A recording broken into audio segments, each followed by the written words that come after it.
Welcome back dear students in Ritika mathematics class. I hope you all are fit and fine. So students, as we are doing chapter 1 class 10th maths NCERT and chapter name is real number. So from this chapter today we are doing exercise 1.3. Okay, in your old book it is exercise 1.3 and in old book it's mentioned like exercise 1.2. okay, so let's continue with another questions of this exercise. Already we have solved that, proof that root 3 is irrational. Okay, so already we have understand this type of questions in last video student. So now we are doing means combinations of rational and irrational number. ठीक है, तो अब हम यहाँ पर combination है हमारे जो रैशनल एंड इरेशनल नंबर का, यानी कि जब किसी भी रैशनल और इरेशनल के बीच में कोई ऑपरेटर होता है तो हमें प्रूफ करना है कि वो इरेशनल है. कुछ इस तरीके के क्वेश्चन अब हम यहाँ पर सॉल्व करेंगे. ठीक है, लास्ट वीडियो में हमने रूट 3 इज इरेशनल, केवल अंडर रूट के अंदर जब आपके नॉन परफेक्ट स्क्वायर नंबर्स होते हैं उनको हमने इरेशनल शो किया स्टूडेंट.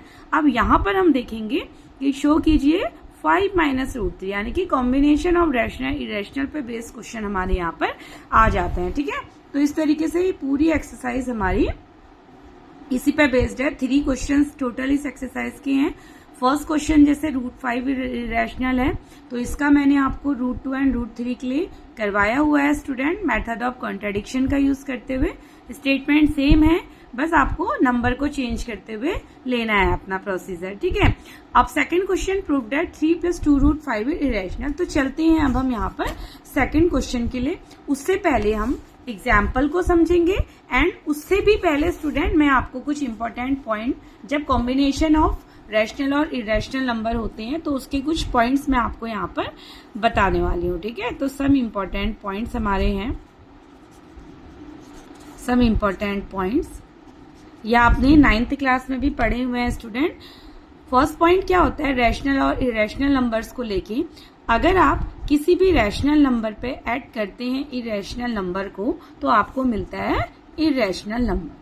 ओके, जैसे अगर मैं एग्जाम्पल की बात करूं, 2 एक रैशनल नंबर है, 2 में अगर हम रूट 3 आपका अगर ऐड करते हैं स्टूडेंट तो आपको क्या मिलता है, ये एक इरेशनल नंबर हो जाता है. ठीक है, सेकंड पॉइंट क्या है इसी का, निगेटिव का है.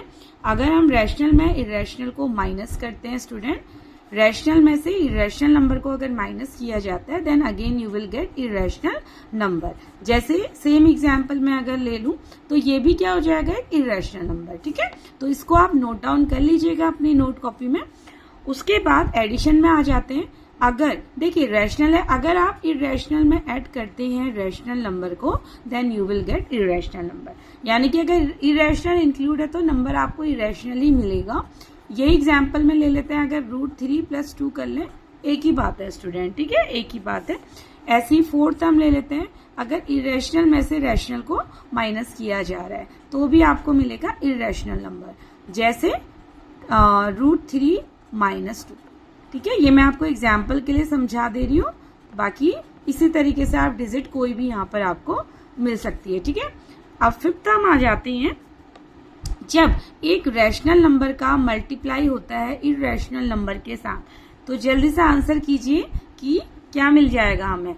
अगर एक रैशनल नंबर का मल्टीप्लिकेशन इरेशनल नंबर के साथ होता है then again you will get irrational number student. ठीक है, तो ये हमें मिल जाता है. देखिए जैसे यहाँ पर अगर हम ले लें दैट रैशनल नंबर 2 ले लेते हैं और इरेशनल रूट 3, तो 2 × रूट 3 यानी कि 2 रूट 3, 2 अंडर रूट 3 क्या हो गया आपका, again irrational number. 6th question अगर है, अगर रैशनल नंबर का मल्टीप्लाई रैशनल नंबर के साथ होगा तो आपको क्या मिल जाता है, रैशनल नंबर मिलता है. ठीक है, तो आपको रैशनल नंबर मिलता है. जैसे ही कोई भी आप रैशनल नंबर मतलब क्या हो गया आपका इंटीजर्स नंबर. तो ठीक है, तो जैसे आपने लेट 2 ले लिया, 2 का मल्टीप्लाई आप 4 से कर लीजिए, दोनों ही रैशनल नंबर है, 8 आपको मिलेगा.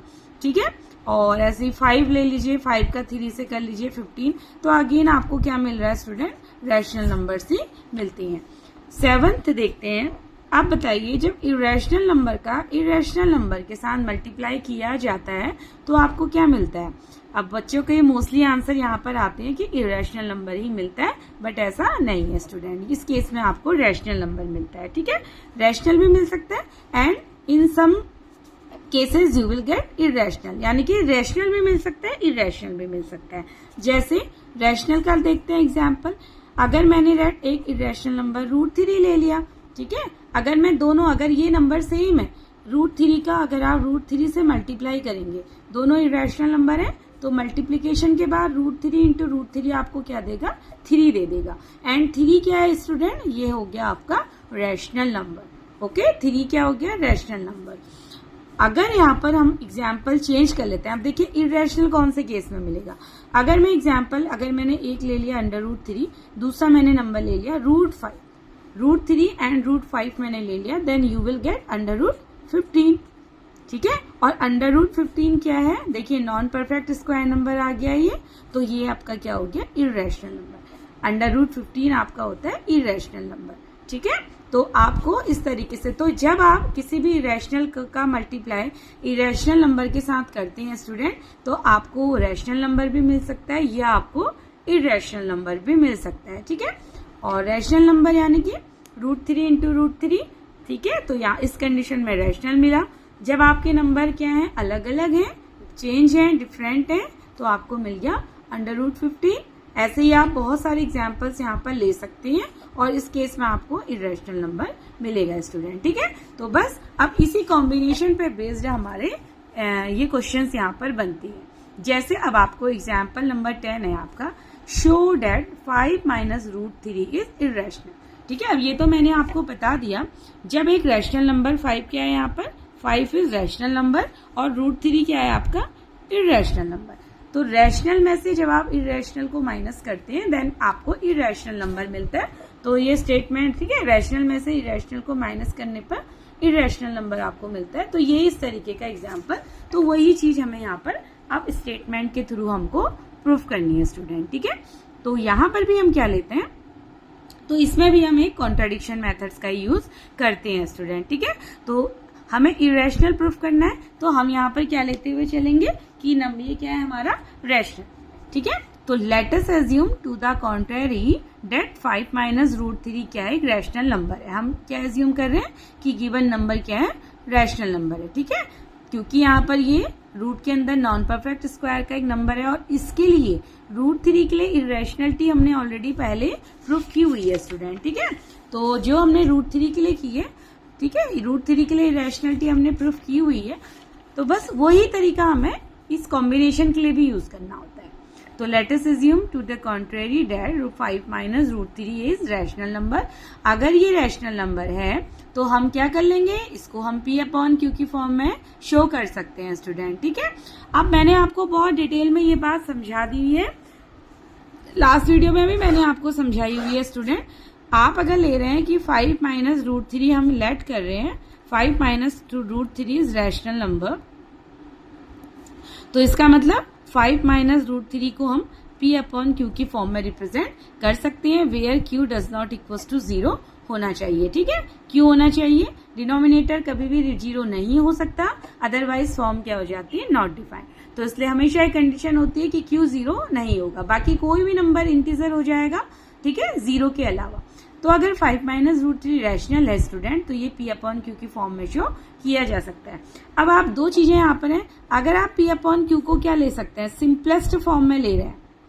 अगर आप P/Q को सिंपलेस्ट फॉर्म में ले रहे हैं तो ये एक कोप्राइम नंबर हो जाएगा। मतलब अगर P/Q, लेट मैं एग्जाम्पल आपको समझा रही हूँ, मैं लेट 3/9 ले लिया मैंने।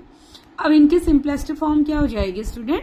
ये हो जाएगी 3 इंटू 1 लिख सकते हैं, इसको हम 3 इंटू 1 लिख सकते हैं। तो कॉमन फैक्टर आप हटा लीजिए, इनको डिवाइड करके कैंसिल कर लीजिए, तो आपको क्या मिलता है? 1/3। और ये 1/3 क्या है? ये है आपकी P/Q की सिंपलेस्ट फॉर्म, ठीक है। तो अगर आप इसको सिंपलेस्ट फॉर्म में एज्यूम कर रहे हैं तो P/Q इस कंडीशन में ये क्या मिल जाएगा? ये हो जाएंगे आपके coprime number. Coprime number means ऐसा पेयर ऑफ नंबर, ठीक है। कोप्राइम नंबर ऐसा पेयर ऑफ नंबर जिनका कॉमन फैक्टर क्या हो? ओनली 1 के अलावा इन दोनों के बीच में और कुछ भी कॉमन नहीं होना चाहिए। तो आपके पास दो बातें, या तो आप P/Q को इंटीजर बना दीजिए। इंटीजर आप बनाते हैं तो आपको लिखना पड़ेगा लेट P and Q have one common factor, ठीक है। So after cancelling that factor we will get A/B which is coprime number. जो बात मैंने आपको यहाँ पर एग्जाम्पल में समझाई है स्टूडेंट, वो बात हमें यहाँ पर सब स्टेटमेंट में लिखनी होगी। अब देखते हैं आपके क्वेश्चन में क्या किया गया है। देखिए, तो ये हमने ले लिया यहाँ तक is rational, that is we can find coprime A and B। Okay, तो अब देखिए A/B यानी कि ये क्या कर रहा है, P/Q अगर इसने लेट किया था तो उसने इसको क्या किया, सिंपलेस्ट फॉर्म में एज्यूम कर लिया। तो that is we can find, तो A/B यानी कि सिंपलेस्ट फॉर्म का नंबर लिया हुआ है। A/B क्या है, सिंपलेस्ट फ्रैक्शन है, ठीक है। तो ये क्या हो जाएंगे, कोप्राइम हो जाएंगे, जहां पर B आपका 0 नहीं हो सकता। तो ये ऑलरेडी कोप्राइम लिख रहा है, ठीक है। यहाँ पर स्टेटमेंट को इसने शॉर्ट कर दिया है, बस आपको समझना है कि कोप्राइम नंबर आ कहां से रहा है, ठीक है। तो यानी कि A/B अपने सिंपलेस्ट फॉर्म में यहाँ पर है, ठीक है। तो सिंपलेस्ट फॉर्म में इसका मतलब उसके अलावा उसके पास सिंपलेस्ट फॉर्म का मतलब, ठीक है, सिंपलेस्ट फॉर्म का मतलब कि कॉमन फैक्टर 1 है। और ऐसे नंबर जिनका कॉमन फैक्टर 1 होता है उनको हम क्या बोलते हैं, कोप्राइम नंबर, ठीक है। ऐसे पेयर ऑफ नंबर जिनका कॉमन फैक्टर 1 होता है उनको हम कहते हैं कोप्राइम नंबर। तो बस ये हो गया। तो 5 - √3 को हम A/B की फॉर्म में लिख रहे हैं, where B does not equal to 0 होना चाहिए, B 0 नहीं हो सकता। तो देयरफॉर 5 - A/B इक्वल टू क्या हो गया, √3। क्यों ये हमने किया, √3 को हमने अलग से सेपरेट कर दिया, ठीक है, और 5 और A/B को साथ रखा है। ऐसा हमने क्यों किया है, क्योंकि हमारे पास प्रूफ है, हमने ऑलरेडी प्रूफ किया है कि √3 हमारा इरेशनल नंबर है, इसलिए √3 को हमने अलग रख लिया, ठीक है। बाकी हमने ट्रांसपोज करके इन दोनों को साथ रख लिया। आप देखिए ये क्या है स्टूडेंट, 5 - A/B रैशनल नंबर है। आपको पता है कि 5 क्या है, रैशनल नंबर है, और A/B भी क्या है, रैशनल नंबर है। तो ये पूरा जो नंबर बन जाता है वो भी क्या हो जाएगा, रैशनल नंबर। और बैक साइड में हमने ऑलरेडी प्रूफ किया है कि √3 क्या है, इरेशनल नंबर। तो क्या ऐसा पॉसिबल है कि रैशनल नंबर कभी भी इरेशनल नंबर के बराबर हो जाए, ये पॉसिबल नहीं है, ठीक है। तो क्या हो जाएगा, rearranging this equation we get √3 is equal to 5 - A/B। आप इसको थोड़ा सा सॉल्व कर लीजिए, ये हो जाएगा 5B - A/B। Since A and B are integers, confuse मत होइएगा, A और B क्या है, इंटीजर्स है। कोप्राइम नंबर इंटीजर्स के अंदर ही आती हैं स्टूडेंट, तो आप इंटीजर बोलिए, कोप्राइम बोलिए, कोई फर्क नहीं पड़ता, ठीक है। तो since A and B are यहाँ पर इंटीजर हैं, we get 5 - A/B is rational. तो ये नंबर आपका रैशनल है, मैंने आपको बताया है 5 भी रैशनल है, A/B भी रैशनल है, तो इनका कॉम्बिनेशन भी रैशनल होगा, ठीक है। तो 5 - A/B is rational and so √3 is rational. और √3 क्या है, रैशनल, क्योंकि आपस में दोनों बराबर हैं, दोनों इक्वल हो रही हैं, तो इसका मतलब मान के चल रहे हैं कि √3 भी रैशनल है। But this contradicts the fact that √3 is irrational. But √3 के लिए तो हम पहले ही प्रूव कर चुके हैं ये क्या है, एक इरेशनल नंबर है। So it never be possible that rational number which is equal to irrational number, ये तो पॉसिबल हो ही नहीं सकता। तो that means this contradiction has arisen because of our incorrect assumption that 5 - √3 is irrational, ठीक है, is rational number. So we conclude that 5 - √3 is irrational. I hope you all have understand that question कि ये हमारा 5 - √3 is क्या हो गया, irrational number हो गया स्टूडेंट, ठीक है। रैशनल इरेशनल, आई होप समझ आया होगा। जैसे हम √3 के लिए लेते हैं बस वही है, वही हमें शो करना है, वैसे ही हमने स्टेटमेंट को यहाँ पर लगाना है, ठीक है। और लास्ट में हमें ये दिखाना है कि ये वाला पार्ट तो रैशनल है और √3 भी रैशनल है, लेकिन ऑलरेडी हम बैक साइड प्रूफ करके आए हैं कि √3 इरेशनल है।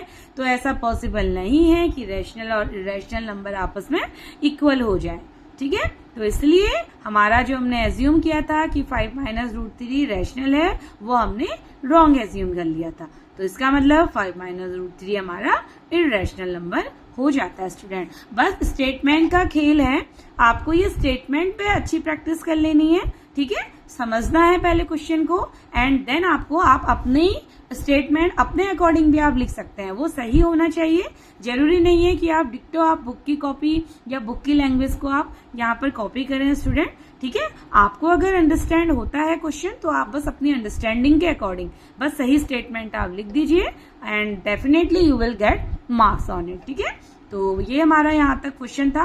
अब ऐसे ही हमारा एग्जाम्पल 11 है, शो डेट की 3√2 इज इरेशनल। अब मैंने आपको बताया कि जब रैशनल और इरेशनल का मल्टीप्लीकेशन होता है तो वो भी क्या होता है, इरेशनल होता है, ठीक है। पता हमें है बट हम यहाँ पर इसको शो करेंगे। अब देखिए अगेन कॉन्ट्रडिक्शन मेथड ले रहे हैं हम यहाँ पर। Let us assume to the contrary that 3√2 is rational. Irrational show करना है तो कॉन्ट्रडिक्शन हम मान के चल रहे हैं कि रैशनल नंबर है, ठीक है। That is we can find co-prime A and B does not equals to 0 such that 3√2 equals to A upon B। मुझे नहीं लगता स्टूडेंट कि बार बार अब मैं A upon B वाली चीज को आपको एक्सप्लेन करूं। आई होप यहाँ पर सभी बच्चों को बात समझ में आई होगी। मैंने प्रीवियस वीडियो में एंड इससे पहले वाले क्वेश्चन में भी ये चीज को एक्सप्लेन किया हुआ है कि A upon B को-प्राइम कैसे हो जा रहे हैं, ठीक है। तो A upon B को-प्राइम है जहां B आपका 0 नहीं हो सकता। तो इससे क्या हो गया हमारा, अगर 3√2 A upon B है, क्योंकि रैशनल हम मान रहे हैं तो A upon B की फॉर्म में लिखा जा सकता है। A upon B क्या है, को-प्राइम नंबर है, यानी कि अपने सिंपलेस्ट फॉर्म में यहाँ पर ये रखे गए हैं। सिंपलेस्ट मतलब दोनों में कोई कॉमन फैक्टर नहीं होगा वन के अलावा, इसीलिए A upon B यहाँ पर को-प्राइम है, ठीक है। तो अरेंज कर लेते हैं, √2 को अलग रख लीजिए क्योंकि √2 को इरेशनल हमने ऑलरेडी प्रूफ किया हुआ है। तो √2 अलग करके 3 को दूसरी साइड भेज दीजिए। भेज दिया हमने, सेम स्टेटमेंट आ जाएगा। सिंस देखिए 3 क्या है स्टूडेंट, रैशनल नंबर है, A upon B भी क्या है, रैशनल नंबर है, तो इनका कॉम्बिनेशन भी क्या हो जाएगा, रैशनल। 3 नहीं बोलेंगे, 1/3 यहाँ पर हो जाएगा, ठीक है। तो since 3 A and B are integer, तीनों इंटीजर है और इंटीजर हमेशा रैशनल होते हैं। ये बात भी आप लिख सकते हैं यहाँ पर, ठीक है। ये बात भी यहाँ पर लिखी जा सकती है स्टूडेंट। 1/3 भी रैशनल है, A upon B भी रैशनल है। अगर मैं इसकी बात करूं तो आप इसको 1/3 इंटू A upon B लिख सकते हैं, राइट। दोनों क्या है, रैशनल नंबर है और रैशनल है तो ये रैशनल बोले जाएंगे। अदरवाइज आप ये भी बोल सकते हैं कि ये सभी क्या है, इंटीजर है और सभी इंटीजर नंबर आपके हमेशा रैशनल होते ही हैं, ठीक है।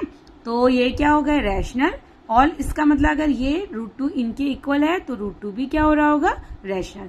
बट क्या ये पॉसिबल है, क्योंकि पीछे हमने प्रूफ किया हुआ है स्टूडेंट कि √2 क्या है, इरेशनल। तो इसका मतलब भाई √2 तो इरेशनल है, हम पहले ही प्रूफ कर चुके हैं। तो क्या कभी रैशनल नंबर रैशनल के इक्वल हो सकता है, नो, ये पॉसिबल नहीं है। इसका मतलब हमने जो एज्यूम किया था कि ये रैशनल नंबर है वो हमारा कॉन्ट्राडिक्ट कर जाता है, ठीक है। तो since 3A and B are integer, A upon 3B is rational, so √2 is rational. ये आपको लिखना पड़ेगा यहाँ तक। But this contradicts the fact that √2 is irrational. यानी कि ये बात क्या कर रहा है, ये स्टेटमेंट हमारी इस बात को गलत करने की कोशिश कर रहा है कि √2 इरेशनल है, ठीक है। जबकि हम तो प्रूफ कर चुके हैं कि √2 रैशनल है। तो इसका मतलब हमारा कॉन्ट्रडिक्शन था, गलत था हमारा स्टेटमेंट। तो we conclude that 3√2 is rational, यानी कि ये जो 3√2 है वो रैशनल है, ठीक है। कहने का मतलब है आप इसको कॉन्ट्राडिक्ट लीजिए, रैशनल मानते हुए चलेंगे। रैशनल है तो A upon B की फॉर्म में लिखा जा सकता है। A upon B co-prime number है, को-प्राइम मतलब जिसका फैक्टर कॉमन फैक्टर 1 होता है, ऐसा पेयर ऑफ नंबर जिनके कॉमन फैक्टर 1 होते हैं, ठीक है। अब को-प्राइम नंबर है।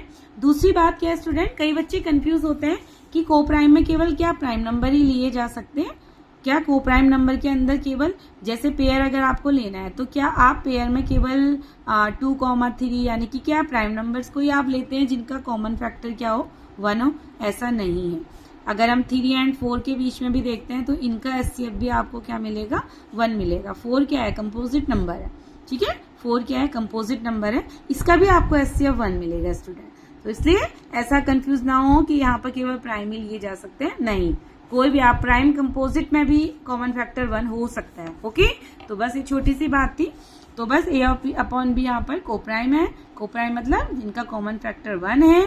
तो बस नंबर √2 को अलग कर लीजिए क्योंकि √2 हमें इरेशनल पता है, √2 अलग कीजिए, 3 को आप सेकेंड साइड भेज दीजिए। तो इस तरीके से तो ये अगर रैशनल है तो ये भी रैशनल बोला जाएगा according to this statement. But कहीं ना कहीं हम पीछे प्रूव कर चुके हैं √2 रैशनल है, that means irrational rational equal नहीं हो सकते। तो ये हमने जो एजम्पशन माना था कि 3√2 रैशनल है वो हमने गलत ले लिया था। ठीक है, तो इसका मतलब 3√2 रैशनल नंबर है। तो आई होप आपको यहाँ पर समझ आ गया होगा स्टूडेंट। तो बस इसी पे बेस्ड आपकी एक्सरसाइज क्वेश्चन है, इसको करते हैं नेक्स्ट वीडियो में, क्योंकि वीडियो फिर लंबा हो जाता है। तो मिलते हैं नेक्स्ट वीडियो में। Till then bye and take care.